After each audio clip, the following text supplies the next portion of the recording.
السلام علیکم ورحمۃ اللہ وبرکاتہ۔ میرے پیارے آقا علیہ الصلوۃ والتسلیم کے پیارے دیوانوں، خاتون جنت حضرت فاطمۃ الزہرا رضی اللہ تعالیٰ کی کنیزوں، اللہ رب العزت کا بے پناہ کرم اور احسان ہے۔ آج سچی حکایات کے درس کا 50واں ایپیسوڈ ہے۔ ہم مسلسل 50 دنوں سے سچی حکایات کے درس کو سماعت کر رہے ہیں۔ اس وقت سچی حکایات کے چوتھے باب سے ہم خلفائے راشدین رضوان اللہ تعالی علیہم اجمعین کے تعلق سے حکایات سماعت کر رہے ہیں۔ پڑھیں الصلاۃ والسلام علیک یا رسول اللہ وعلی آلک واصحابک یا نور اللہ صلی اللہ تعالی علیہ وسلم۔ حکایت نمبر 140، ابو عبیدہ کا خواب۔ جس وقت صحابہ اکرام کا لشکر ملک شام کو فتح کرنے میں مشغول تھا اور دمشق فتح کرنے کا منصوبہ تھا، مگر دمشق کے فتح کرنے میں کس قدر پریشانیاں پیش آ رہی تھیں، صحابہ اکرام کو ایک قسم کا شک سا تھا۔ ایسی حیرانی کے وقت حضرت ابو عبیدہ رضی اللہ عنہ نے خواب میں دیکھا کہ میرے خیمے میں حضور صلی اللہ علیہ وسلم تشریف لائے ہیں۔ ابو عبیدہ کو بشارت دی، اے ابو عبیدہ، مسلمانوں سے کہہ دو آج یہ جگہ فتح ہو جائے گی، اطمینان رکھو۔ یہ فرما کر حضور صلی اللہ علیہ وسلم نے بہت جلدی واپسی کا ارادہ فرمایا۔ حضرت ابو عبیدہ رضی اللہ عنہ نے عرض کیا، یا رسول اللہ صلی اللہ علیہ وسلم، اس وقت حضور کو اتنی جلدی کیوں ہے؟ فرمایا، اے ابو عبیدہ، آج ابو بکر کی وفات ہو گئی ہے، ان کا جنازہ تیار چھوڑ کر آیا ہوں، مجھے ابھی ابو بکر صدیق کے جنازے میں واپس جانا ہے۔ یہ فرما کر حضور صلی اللہ علیہ وسلم فوراً واپس تشریف لے گئے۔ سبق: حضور صلی اللہ علیہ وسلم کو حضرت صدیق اکبر رضی اللہ عنہ سے ایک خاص تعلق تھا، اور حضور صلی اللہ علیہ وسلم کی سیدنا صدیق اکبر پر خاص نظر رحمت تھی۔ حکایت نمبر 141، جنازہ۔ حضرت صدیق اکبر رضی اللہ عنہ نے اپنے وصال مبارک سے پہلے حضرت علی کرم اللہ وجہ الکریم کو فرما دیا تھا کہ میرے جنازے کو تیار کر کے حجرہ شریف جس میں حضور صلی اللہ علیہ وسلم کا مزار انور ہے، اس کے سامنے رکھ کر عرض کرنا، السلام علیکم یا رسول اللہ، یہ ابو بکر آپ کے دروازے پر حاضر ہیں، پھر جیسا حکم ہو وہی کرنا۔ چنانچہ آپ کی وصیت کے مطابق آپ کے جنازے کو حجرے کے سامنے رکھ کر عرض کیا گیا، یا رسول اللہ، یہ آپ کے یار غار ابو بکر صدیق آپ کے دروازے پر حاضر ہیں، ان کی تمنا آپ کے حجرے شریف میں دفن ہونے کی ہے، اگر اجازت ہو تو حجرہ شریف میں دفن کیا جائے۔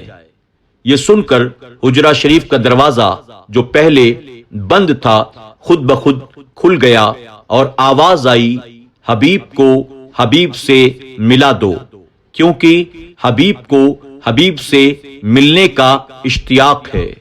جب حجرہ شریف میں حضرت ابو بکر صدیق رضی اللہ عنہ کے دفن کرنے کی اجازت مل گئی تو جنازے مبارک کو اندر لے گئے اور حضور صلی اللہ علیہ وسلم کے کاندھے مبارک کے قریب آپ کو دفن کر دیا گیا۔ سبق: صدیق اکبر رضی اللہ عنہ کی بلند و بالا شان اسی بات سے ظاہر ہوئی کہ آپ ہی ثانی یسنین فی الغار ہیں اور آپ ہی ثانی یسنین فی المزار بھی ہیں۔ معلوم ہوا کہ نبیوں کے بعد صدیق اکبر کا کوئی ثانی نہیں ہے۔ حکایت نمبر 142، عمر بن خطاب رضی اللہ تعالیٰ عنہ۔ حضور صلی اللہ علیہ وسلم نے ایک دن اللہ سے یہ دعا کی، اے اللہ، عمر بن خطاب کے وجود سے اسلام کو عزت دے۔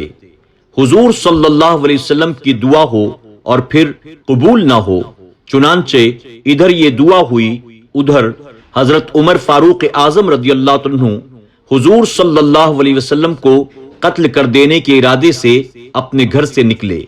راستے میں ایک شخص نے پوچھا، اے عمر، تم کہاں جاتے ہو؟ کہا، محمد صلی اللہ علیہ وسلم کو قتل کرنے۔ اس نے کہا، بھلا اگر تم نے ایسا کیا تو بنی ہاشم سے کس طرح امان میں رہ سکتے ہو؟ پہلے اپنے گھر کی تو خبر لو۔ عمر، تمہاری بہن فاطمہ اور تمہارے بہنوئی سعید بن زید دونوں کے دونوں مسلمان ہو چکے ہیں۔ حضرت عمر فاروق اعظم رضی اللہ عنہ اس کی یہ بات سن کر غصے سے تھر تھر کانپنے لگے اور بولے، اچھا تو میں پہلے ان دونوں کا کام تمام کرتا ہوں۔ یہ کہہ کر آپ اپنی بہن کے گھر آئے، تھوڑی دیر دروازے پر کھڑے ہو کر اپنی بہن کی آواز کو سنا اور پھر فوراً گھر کے اندر چلے گئے اور بہن سے کہنے لگے کہ یہ آواز کیسی تھی جو اس وقت میں نے تم دونوں سے سنی۔ اس وقت حضرت عمر فاروق اعظم رضی اللہ عنہ کی بہن کے گھر میں ایک شخص بیٹھے ان کی بہن اور بہنوئی کو سورہ طٰہٰ پڑھا رہے تھے۔ چنانچہ انہوں نے حضرت عمر فاروق اعظم کی آہٹ پائی، فوراً مکان کے گوشے میں چھپ گئے۔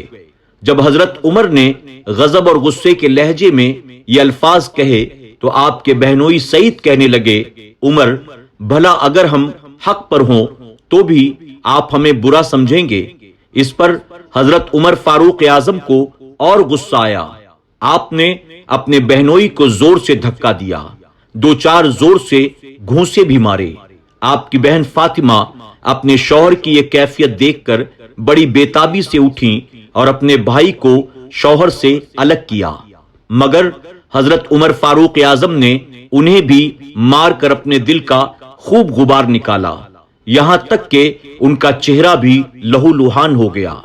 جب حضرت عمر فاروق اعظم ان دونوں سے الگ ہوئے تو بہن سے کہا، لاؤ مجھے وہ صحیفہ تو دکھاؤ جو تم پڑھ رہی تھی۔ حضرت فاطمہ نے کہا، بھائی اسے پاک لوگ چھو سکتے ہیں، پہلے آپ پاک کھولیں۔ حضرت عمر اٹھے، اپنی بہن کی ہدایت کے مطابق آپ نے وضو کیا، وضو کر کے اس صحیفے کو اپنے ہاتھ میں لیا۔ کلام الہی نے آپ پر اپنا ایسا اثر ڈالا، آپ نے اسی وقت بچشم تر یعنی آنکھوں سے آنسو بہتے ہوئے فرمایا، مجھے محمد صلی اللہ علیہ وسلم کے پاس لے چلو۔ حضرت عمر کی بات چیت سن کر ان صحابی کو جو آپ کی بہن اور بہنوئی کو تعلیم دے رہے تھے اطمینان ہوا۔ اندر سے نکل کر کہا، عمر، تمہیں بشارت ہو کہ میں نے حضور صلی اللہ علیہ وسلم کو فرماتے سنا تھا کہ آپ جناب الہی میں یوں دعا کرتے تھے، الہی عمر بن خطاب کے وجود سے اسلام کو عزت دے۔ اس کے بعد حضرت عمر فاروق اعظم رضی اللہ عنہ حضور صلی اللہ علیہ وسلم کی خدمت میں حاضر ہونے کے لیے چلے۔ دروازے پر دیکھتے ہی حضرت حمزہ اور چند صحابی کھڑے ہو گئے۔ ان لوگوں نے حضرت عمر کو دیکھا تو ڈر گئے۔ حضرت عمر کی دہشت ان پر طاری ہو گئی۔ حضرت حمزہ نے کہا، خدا تعالی اگر عمر کے ساتھ بھلائی کرنا چاہتا ہے تو اسے اسلام کی ہدایت کرے گا، اور اگر خدا تعالی نے اس کے علاوہ کوئی دوسری بات چاہی تو عمر کو قتل کر ڈالنا ہمارے لیے مشکل نہیں ہے۔ حضور صلی اللہ علیہ وسلم کو حضرت عمر فاروق اعظم کے آنے کی خبر پہنچی۔ آپ باہر تشریف لائے، ان کے کپڑوں کو پکڑ کر فرمایا، عمر، کیا تم اب بھی باز نہ آؤ گے؟ پھر آپ نے وہی دعا مانگی اور فرمایا، الہی عمر بن خطاب کے وجود سے اسلام کو عزت دے۔ جیسے ہی حضور صلی اللہ علیہ وسلم کی زبان مبارک سے یہ کلمات نکلے، حضرت عمر فاروق اعظم پکار اٹھے، میں گواہی دیتا ہوں بے شک اللہ کے سوا کوئی معبود نہیں اور آپ اللہ کے رسول ہیں۔ حضرت عمر فاروق اعظم کا اعلان حق سنتے ہی موجودہ مسلمانوں نے ایسے زور سے اللہ اکبر کا نعرہ بلند کیا کہ تمام مسجد والوں نے سن لیا۔ سبحان اللہ۔ سبق: سارے صحابہ کرام بہت بڑی شان اور بڑے رتبے کے مالک ہیں، مگر عمر فاروق اعظم کی ایک امتیازی شان ہے، اور حضور صلی اللہ علیہ وسلم نے حضرت عمر فاروق اعظم کو اللہ سے مانگ کر لیا ہے۔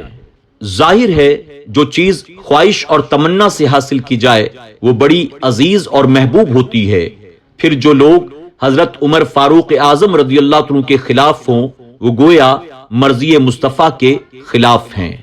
السلام علیکم ورحمۃ اللہ وبرکاتہ۔ سچی حکایات کے تمام ایپیسوڈز کو سننے کے لیے یوٹیوب پر SDI آڈیو پر ضرور وزٹ کریں، سبسکرائب کریں، بیل آئیکن پر کلک کریں اور اپنے دوست احباب کے ساتھ ضرور SDI آڈیو کو شیئر کریں۔